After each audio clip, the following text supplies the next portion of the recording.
Adam, thank you so much for being with us tonight. I'm really excited. Ian, my pleasure. Thanks for having me. Yeah, so our students are totally excited about you being on the podcast. And specifically, I want to talk at the beginning just a little bit about influencer, right? Like you being an Yeah. influencer and your internet presence. And then obviously we want to hear about you as a doctor and your journey, but can you tell us a little bit about how you got into this whole thing and what you do Yeah. online? So it's been quite the interesting pathway. So I actually started back in college. I wrote a blog, an anonymous blog online, and it was on a site called Tumblr, which I think students probably don't even know what that is these days. But it was just kind of a place where you could write blogs, and it was all preset, very easy to do. So I would type these things up, and the truth was, I wasn't the strongest student in high school, and I thought I wanted to be a doctor. I was an EMT at the time, but I didn't know if I would actually get into medical school. And so I said, let me start. Actually, I guess credit where credit's due. At the time, I was dating a girl who was in social media. And I thought it was so dumb, to be honest, at the time. I knew nothing about social media. And I'm like, she was a little bit older than me. She had a job and she was working for full-time social media. And I was like, I can't even believe that's real.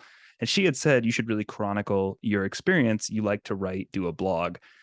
So I said, all right, fine. And I wrote this blog, and my thought was kind of, hey, I'll just be open and honest because it's anonymous. I can talk about everything, and I'll share the good, the bad, the ugly, and we'll see if I get there. And if I get there, well, then I guess it will be a great guide for someone who wants to do the same thing, who feels a connection to what I've written. And if I don't get there, it's anonymous, so I don't have to be super humiliated, and everyone can see what didn't work. And obviously, it did work out, at least wherever it is. That's what my scrubs say. And so I finished the blog, went to med school, realized I didn't really have time. I tried something called the pre-med life, which is obviously we're the med life now. And so I was like, well, I know about pre-med. Let me make videos to help them. And it just never really caught. I didn't have the time to dedicate to it. I'm sure we'll get into time later, but I couldn't do it in med school. I didn't have the ability yet. And so it really wasn't successful. And towards the end of med school, I did a teaching fellowship, which at some DO schools is an option. So I extended by a year. I taught anatomy, and I actually added ultrasound on as well.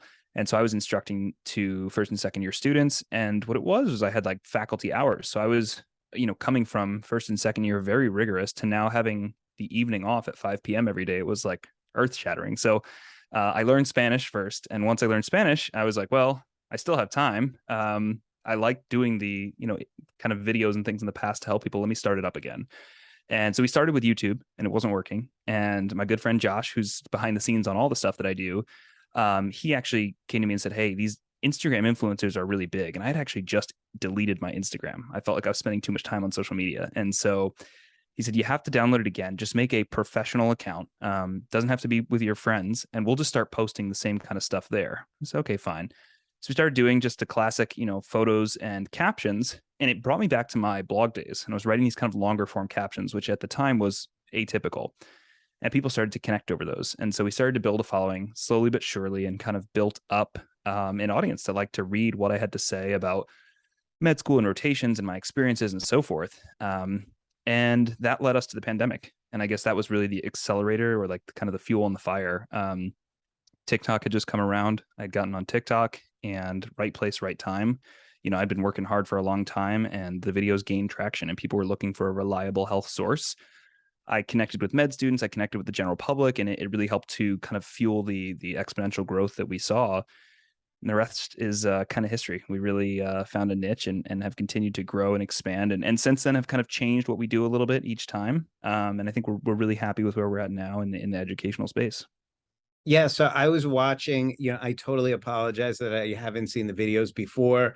My kids obviously are big TikTokers. It's definitely and Instagram and all the social media platforms. But I was watching a video. So can you just tell us a little bit about what you try to accomplish with the videos, what the goals are, and kind of how things have evolved?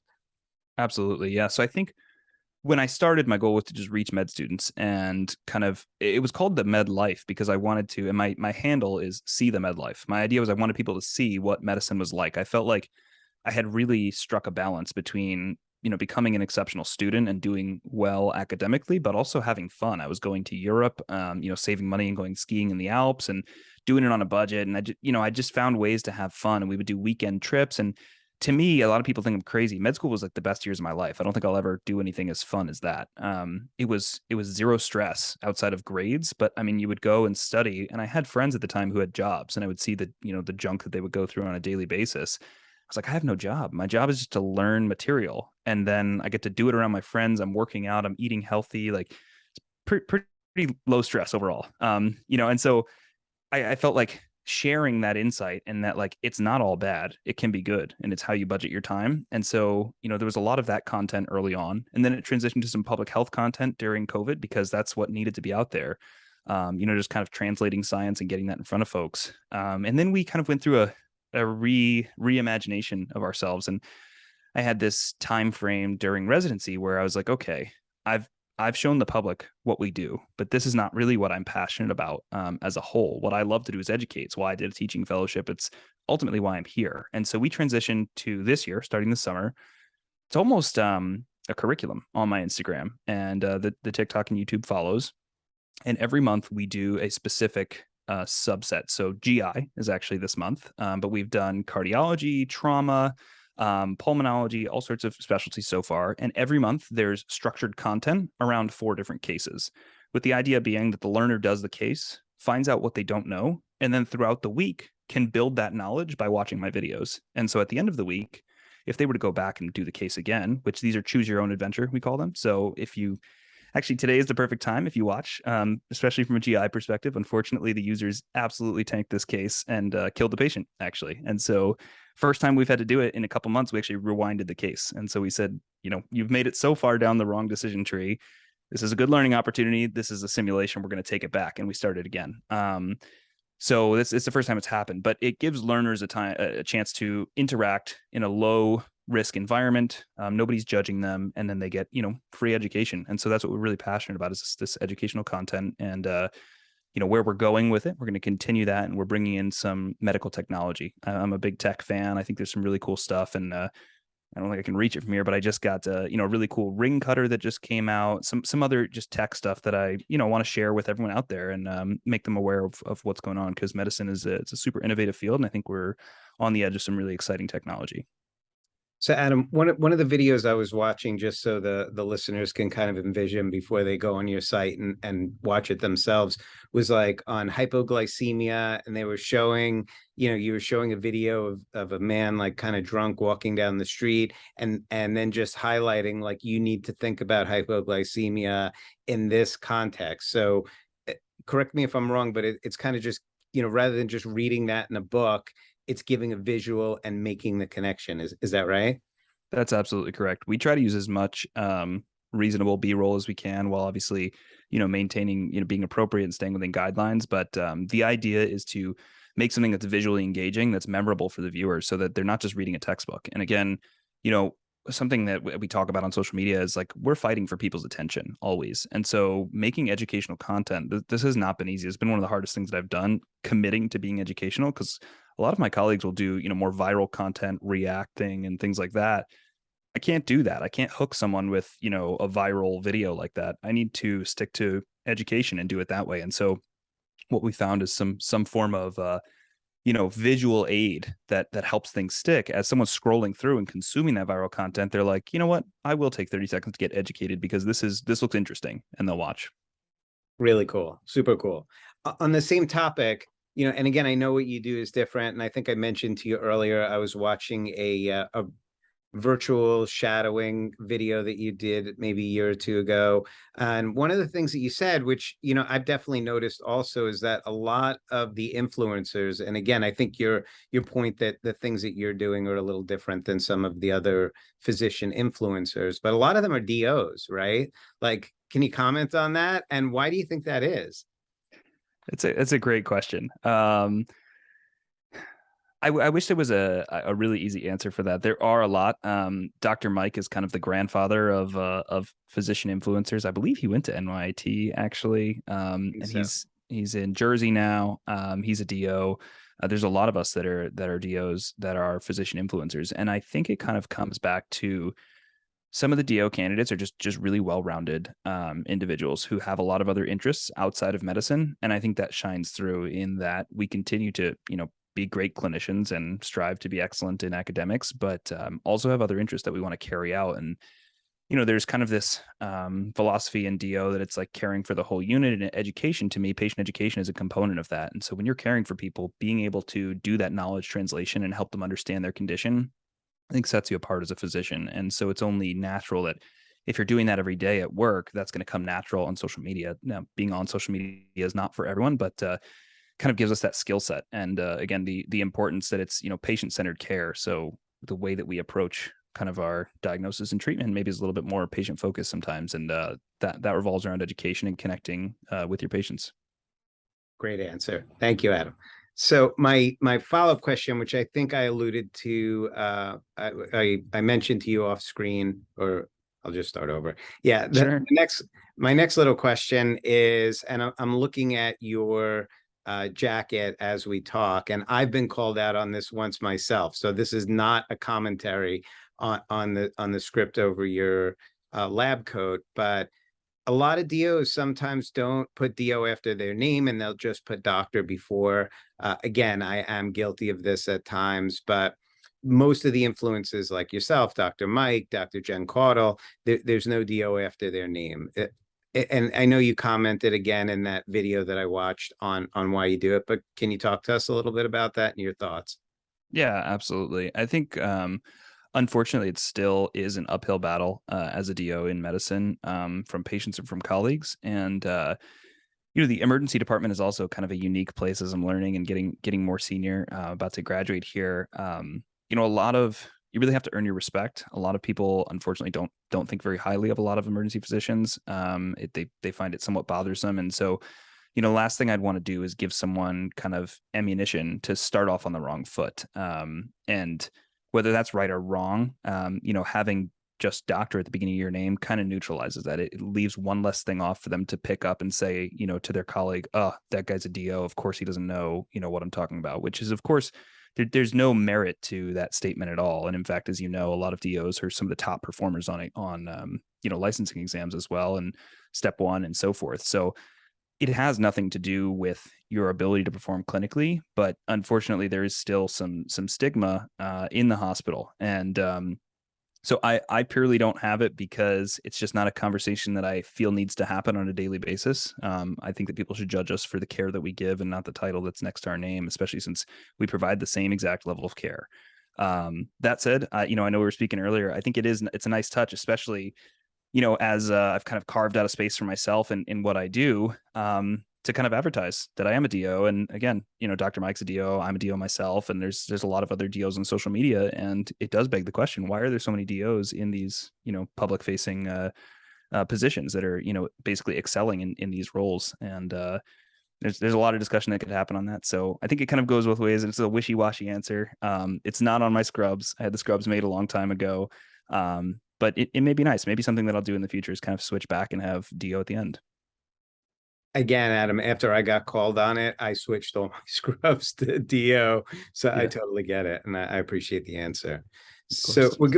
we're going to shift gears a little bit and just, talk about you as a doctor and then your journey. So can you tell us like what your day looks like? So you're an ER resident, is that correct? Yeah. Yep.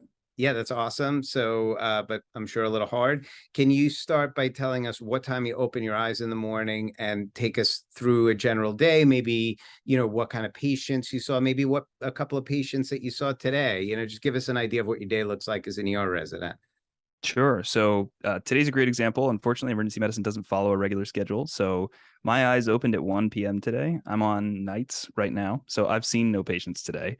And my schedule is definitely a little bit different, I think, than the average resident because I'm doing some different stuff outside of work. But we'll focus on just the medicine aspect. So on a day like today, I would get up. Let's say, for example, I'm working 9 to 7 for most of these night shifts, and so I would normally wake up around 3 o'clock, get up, have breakfast at that time, then go to the gym, get my workout in for the day, and then sit down and, studying emails, whatever else. It's a little overwhelming because when you wake up on a weekday, your inbox is completely full. So rather than waking up and there's nothing and they kind of slowly come in over the day, you wake up to 30 emails, 20 text messages, whatever else it is. So there's kind of that initial, you got to catch up. And then I'll prepare whatever food I need and kind of get ready for my shift. I get into my shifts. I come about 10 minutes early, nothing crazy. So I'll leave. Our hospitals vary, but I'll leave usually about 45 minutes before my shift starts. Get there, get set up, and we have a very high acuity of patient population here. Our patients are super sick in Chicago. So, like for example, I can give you a patient I saw last night had bilateral PEs with right heart strain. So very sick patient, ended up going to the ICU. One of the shifts earlier this block, I walked into work, picked up 5 patients in my first hour, saw none of them because a code came in. We finished that code, another code came in. I finished that code, another code came in. And so it was just, you have those days. I was 4 hours dealing with cardiac arrests, and some of them very complicated. One of them was an electrolyte issue. So trying to, and actually this was a patient who came in kind of peri arrest. I was fortunate enough to see on the EMS monitor this super wide, almost junctional looking. And I'm like, that could be an electrolyte issue. And sure enough, we transfer the patient over, no pulse. And so we start going, and it's, ends up being a hyperkalemic arrest. And so we're going through all the drugs, all of ACLS, and really using the brain. And then I finished those 4 patients. I still have 5 patients that my name is on that I haven't seen yet. So now I'm running around trying to get those started. And meanwhile, the nurses, of course, are slotting patients in all the rooms still. So it can be hectic. Kind of just running the whole shift. My big thing is my wellness for myself is to eat. So I always bring, like I was saying, food to my shift. So I will always find time to get food in somehow, get a couple bites in, and then I'll wrap up my shift and go home. The nice thing in emergency medicine is you wrap up and sign out. So I get all my patients as close to dispo or dispoed as possible. Then I sign out to the oncoming team, and then I'll come home. For night shifts, I'd rather get up early and be very tired at the end than vice versa. So when I'm coming home at 7, or I'm getting out at 7, coming home by 8, I'm exhausted. I pretty much walk in the door, pass out. But that's just for me. I find that I'm more efficient if I get up and have those hours before I go into work. Some of my colleagues like to come home and relax, de-stress, watch a movie, whatever it is. I'm just exhausted and I go to bed. So that's kind of my night shift routine. Sounds like a rough day. The 4 codes sounds like a really rough day. It was busy. That was quite the I think that's probably the worst. I was saying I think it might be one of the worst shifts I'd had in residency, like hardest in terms of just acuity was sky high. All right, Adam. So tell us a little bit about where you grew up and when you decided you wanted to be a doctor. Yeah, so I grew up in upstate New York, in Albany, New York, and like I mentioned earlier, I didn't know what I wanted to do early on. I was a swimmer in high school, and I was a pretty decent swimmer. I was being recruited for colleges, and somehow at the time I decided the best way, I knew that I didn't want to swim anymore. I was really burnt out and I didn't want to do it. And it was hard to tell everyone because when you're being recruited for these top tier options, nobody just says, no, I don't want to go. And I just didn't have the confidence to say that at the time. So I said, well, let me pick a school that doesn't have swimming that will solve my problems. So I went to the University at Albany. But along the way, and even while I was swimming, I'd started as a volunteer firefighter, and I thought it was really cool to get involved with these emergencies.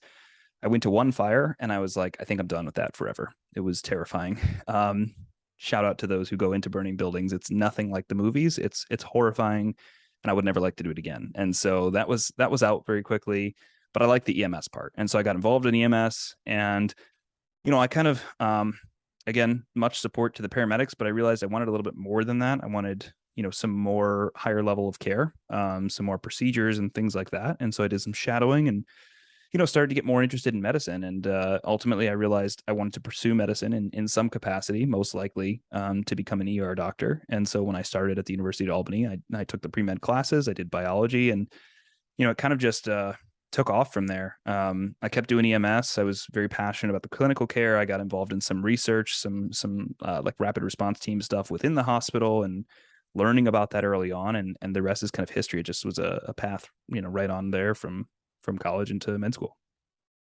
So tell us when you found out about osteopathic school. When did you learn about osteopathic school? And tell us how you chose your school. Yeah. So my aunt is a neonatal nurse practitioner, and she gets a lot of credit for getting me really incredible exposures early on in high school. I actually spent a summer in Jersey doing some NICU research, and I got to meet some DOs there. One in particular, Dr. Orsini, did a course on, I think it was called like breaking bad news. And it was basically teaching you how to break bad news to patients, which for anyone that's done it is very difficult. And unfortunately, something we do all the time in emergency medicine.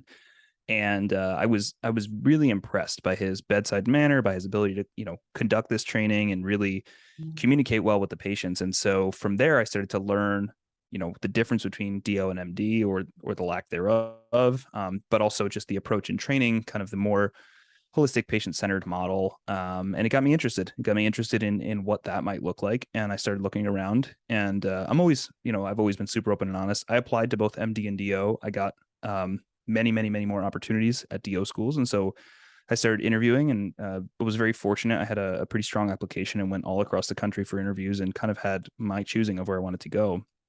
And for me, what I found was that I really wanted a campus feel. I didn't want some of these schools have a kind of a warehouse feel. It's just everything in one warehouse in the middle of a random industrial park. And even though the location was nice for those, that wasn't something that I wanted as my like academic experience. And so, when I chose WVSOM, and when I went down there for the tour, I was just sold immediately. Ironically and unrelated, my mom is actually from very close to Lewisburg, West Virginia. So kind of a random coincidence. And so I went down there, I got to see where she grew up. And then I went on the tour of the school, and I was just like, I instantly knew that was the spot. Everybody was super friendly. The academics and the opportunities were plentiful. There was a lot going on, and it had just a beautiful campus kind of nestled in this quiet area of West Virginia. So perfect study environment, not too many distractions. And, I'm actually, I really enjoy the outdoors, big mountain bike person. And I had access to all of that there. So that's how I chose it. Yeah, that's awesome. So now were you looking to just get out of New York? Was that part of it? Or, I feel like I always get drawn back to New York, so I'm always curious. Yeah. I wanted to get out of New York. I had been there my whole life. I went to college there. I felt like I needed a change. And being, I'm from a small town actually called Clifton Park. And so Albany was only, 20, 30 minutes from there.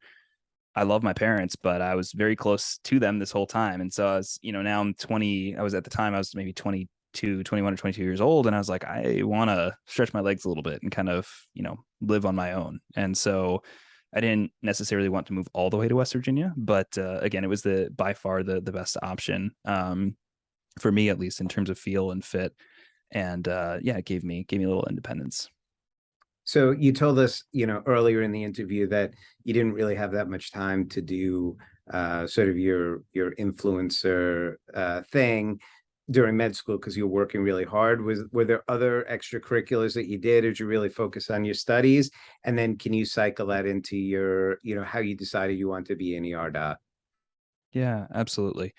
I did get involved. I think I was the vice president of wilderness medicine, which was a great experience. Turns out I'm not super interested in wilderness medicine, so it's okay to get involved and realize it's maybe not for you. But I got involved with that, and I just did some interesting projects. I thought helicopter medicine was really cool, like call it like HEMS or helicopter EMS. And so at one point I was doing some research with one of the directors of I think it was called HealthNet or LifeNet, in West Virginia. They do a ton of flying there because everything is so rural. So they fly a lot of patients, and the patients there are just insanely sick. And the injuries, these farming injuries, are like things that come out of a TV show. So really interesting cases. So I got involved with that.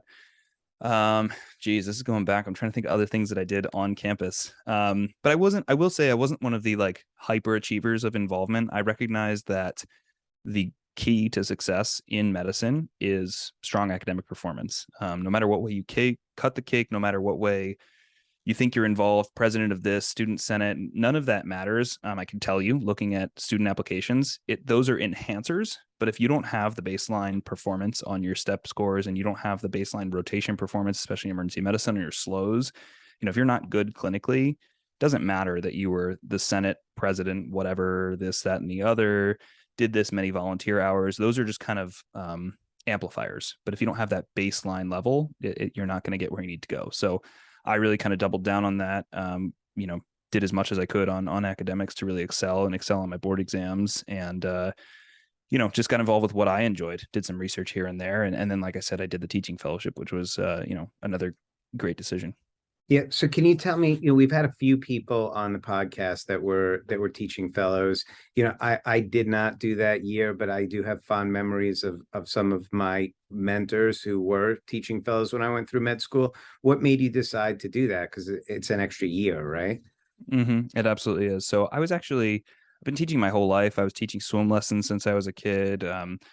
I used to teach ACLS and BLS when I was in college, make a little money on the side. And I really enjoy teaching, and I got great feedback all the time. People really like to hear my style of teaching or the way that I connected with students. And so, there's tuition forgiveness with that. I'll tell you, hindsight and being a lot more financially smart at this point, it's not a great financial decision. You'll come out on top if you get out a year earlier and just advance your salary that much sooner. But it was invaluable experience as a junior faculty member, to get to see what an academic system looks like, to work with learners and experience the challenges that go through from the faculty side, writing test questions and item analysis. And so I talked to some folks that were doing it, and I realized this is kind of a one-off opportunity that I'll never get again. And I added to it. It was just an anatomy fellowship, and I said, can I make this kind of an ultrasound fellowship also? Because ultrasound was on the rise. It wasn't incorporated into DO curriculum yet, and it was an MD. And so, I'm a big fan again of supporting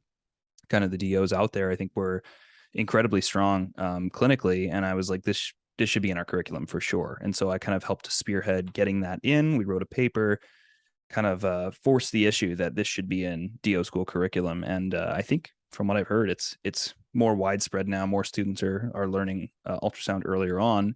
And there's a lot of papers to show that learning it in conjunction with anatomy helps improve your understanding of the imaging. So, that's why I paired them or did them together. And, again, I think it was invaluable. Gave me a ton of skills coming into, my clinical years in residency with ultrasound. I definitely, feel like I was kind of ahead of the curve on that. And then having the anatomy knowledge was super helpful as well.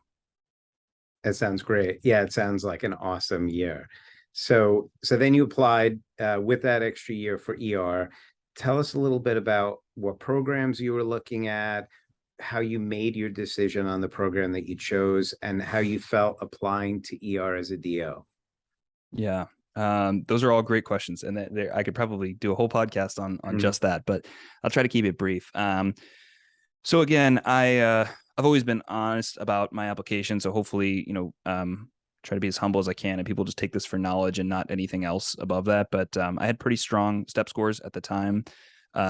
Nothing insane, but they were definitely competitive and above average in emergency medicine, DO or MD unrelated. And so I knew that I was going to have some opportunities, and the one big thing that I needed to do was make some connections. Nobody had really heard of WVSOM in the EM world. I don't think we really even had a formal EM mentor or someone that was board certified in EM that was like a faculty member. So it was pretty limited from the advisement side. So I really had to work and go out and get my own advisors and kind of mentors in this space. And what I did was I set myself up with really strong away rotations, because I've always been good clinically. Again, I had 5 years of EMS experience.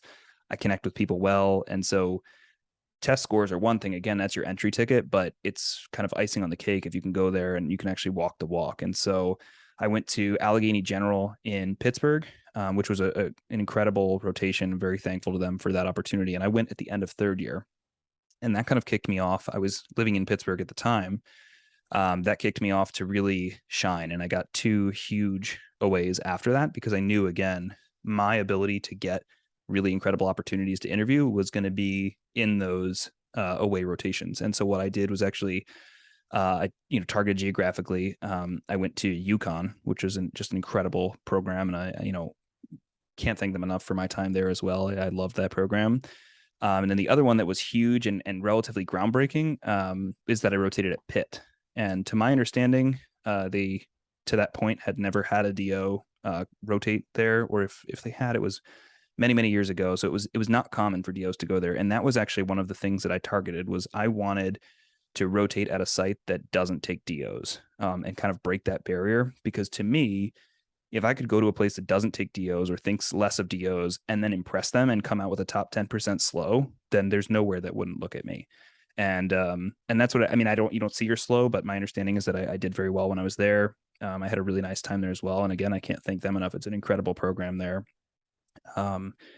And, ultimately it didn't end up being the best fit for me. It's not where I decided that I wanted to be, but again, I can't thank them enough for having me and letting me rotate there. And it was an incredible experience. And so then it came time for interviews, and I applied broad and I tiered my applications. I probably applied a little bit more than I needed because I really wanted to try some of those reaches and again try to break down barriers and prove that being a DO wasn't going to limit me, even though I knew there was going to be that discrimination. And so I had some really strong interviews that I was really excited about across the country.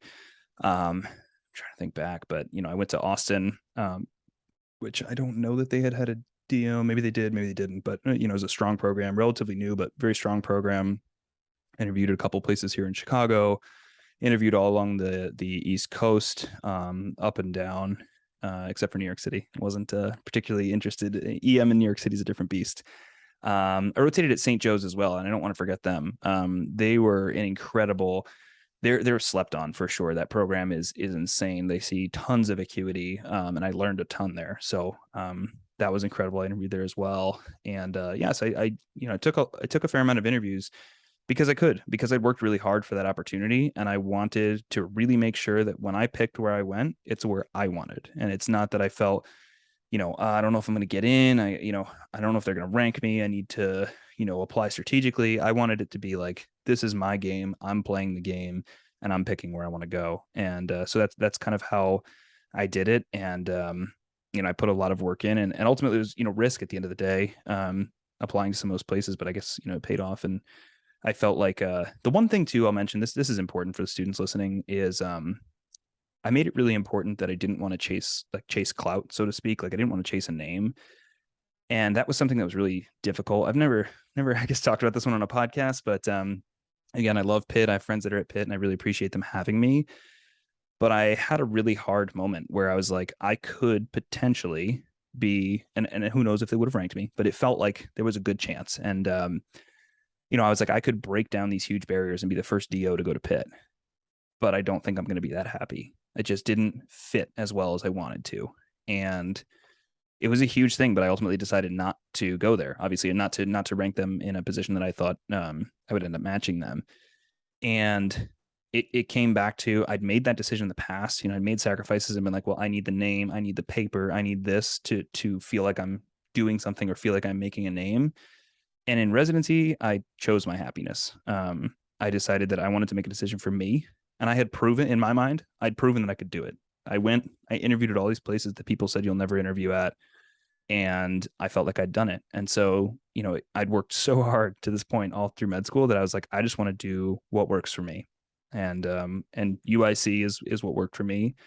I loved my time here. At the interview, I had a friend that I went to med school with that was here. And so I, had the real inside scoop and I knew what I was getting into.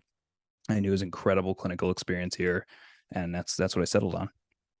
I think the whole story, I think any medical student that just listened to your journey should rewind it and listen to it again. Because I think there were so many good points from just showing up to play, just you going and working and making, as you said, making it your game.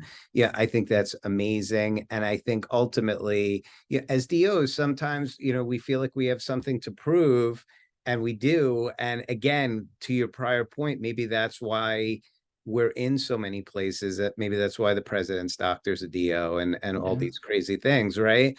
But Absolutely. ultimately, you got to decide, at the end, sometimes you got to just take your foot off the gas, like look out the window, say, okay, yeah, I can go to the moon, but maybe that's not where I want to go. Maybe I got to find out where I fit, right? Love That's it. exactly right. And I've noticed that throughout all stages. I'm looking for a job now.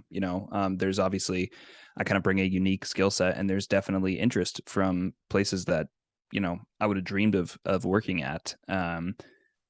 And I've kind of had to decide, like, what is it exactly that I'm looking for right now? Because I've worked hard to be here and I need to work for me now. and I need to, find somewhere that I'm going to be happy in this stage. And that may change in the future, that things can always change, but I always remind myself of that. And it's one of my most proud decisions or things that I've done for myself was making that decision for residency. It was very hard, admittedly. I struggled a lot when I was making that rank list.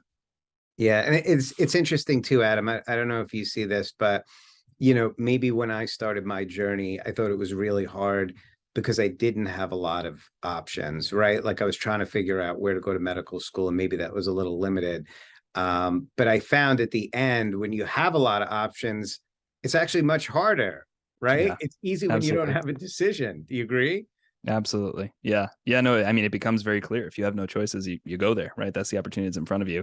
But yeah, I agree. When you start, you have all these opportunities in front of you and you're weighing the pluses and minuses, it just gets really nitpicky. And, that's when I take a step back and I'm like, where would I be happiest? Like, what is going to make me the most happy? And that's what I try to choose things on now. That's great, Adam. So, do you obviously it's a little early, but do you have an idea of what type of job you think would fit best going forward? Like academic, community, rural, right, urban. Like there's a lot of options, and ER doc is very coveted. So, what are your thoughts at this point? Yeah, so I'm kind of doing an interesting path. I don't know that it's going to be super applicable for a lot of students, but I've decided that I'm going to work part time next year. I do a lot of things outside of medicine that I'm just very passionate about, and I think it's kind of a limited window to excel and really take those to the next level. And so what I'm going to do is split my time exactly 50-50. So I'll work at about a 0.5 FTE is what I'm targeting for next year. And then I'll put the other zero point 0.5 into the things that I work on outside of work. And, in terms of what is the setting that I want to work in, I think that's going to change as well. Early EM is a short program. It's 3 years. Thankful for that, not complaining, but I think there's still a lot of learning to do once you graduate and just getting out on your own and working through things. And so right now I'm a little tight-lipped about it, still figuring some things out. Definitely things happen pretty early in EM. So I've been interviewing and kind of actually at the end of that process. So I'm in the contract phase right now and figuring some things out. But I think ultimately it's going to be a community, mainly a community site with maybe some opportunity for hybrid to work with some residents and medical students to be determined. But that'll kind of give me some flexibility. And then I'm also going to be working at a PRN location as well. And excuse me, I'm actually this is not a secret, but I'm moving to DC. So I'll be taking my talents back to the East Coast, and that's what we're trying to settle in now, actually. So we'll see what ends up shaking out with that. And they say some crazy high percentage of emergency medicine graduates change their job in the first 3 years. And hopefully that's not me. Obviously you're looking for jobs for things that are compatible, but I think you do a lot of learning and personal growth in that first year also. And we'll see. I would love to continue to teach and do the things that I do, and maybe integrate that clinically as well. But things change pretty quickly, so we'll just have to see. Sounds really cool. Sounds very exciting. And I saw, I was looking a little bit online at some of the other things that you're doing. So do you have a company that helps influencers? Is that one of the things that you're doing? I do, yeah. So we have a company called Medfluencers. It's a startup. It's basically physician, or we should call it, healthcare influencer marketing. We were founded by physicians for mainly physicians, but healthcare providers as a whole, with the idea that, this is not something that's talked about a lot. Again, this is truly a whole other podcast, but there's influencers, but then specifically within there, right? Everything, the microphone I'm using, the earpieces, everything, the lighting setup now, this costs money, things that you just can't afford on your own. So to support that, a lot of us work with sponsors. I'm sure many people have seen me in the Echo videos. Love that company. I'm very close with them, and I really believe in their product. And so we select a few sponsors to work with that help us to make and deliver the high quality content that we do. And we realized there was a huge need, basically, of all these physician influencers going around, kind of trying to take bites out of this, but not really knowing how much they're worth. Not protecting themselves with appropriate contracts, understanding rights usages. It gets very complex in this space because you got to imagine marketing is an entire field, and you have physicians who are great at being doctors, but not at business or marketing. And so we wanted to become the service that could, help represent our physician colleagues and all of our friends that are on social media to make better decisions, to get better offers, and support the work that they're doing, because this is absolutely hands down a full-time job. Outside of what you do in medicine, it's probably more than full-time hours. And almost everyone that's doing, some form of influencing with regularity, with consistency, is putting in incredible hours. And you should be, compensated appropriately for that. And so we do that. And then, we also have an arm that works kind of more on the brand facing side to help with, account management, kind of developing a vision. So, we've worked with other organizations, like what is your purpose on social media? What are your posts going to be? How often do you post? How do you interact? And so we help develop that strategy and execution as well. So that's something that we work on outside of what I do with the social media as well. Adam, you're super cool. I totally appreciate your being on the podcast with us. My students were so excited that we were going to have you, and I'm at the end of the interview super excited that we had you as well. Our big finale question, which we like to ask, is, can you give us one piece of advice that you were given from someone else, and that could be your parents, a teacher, somebody in medical school, a guy at the gym, anything that you really feel was valuable to you along your journey and that you would like to pass on to our listeners? Yeah. There's a quote that I'm not going to say I live by it, not make it cliche, but it's something that I really reflect on often. And it's this quote that's floated around. I don't know who first said it, but it's, luck is where preparation meets opportunity. And I think that really hits home. You always need to, I was, like I said, I was a swimmer. I was always told, outwork the guy next to you, put in more time, work harder and smarter and more efficiently.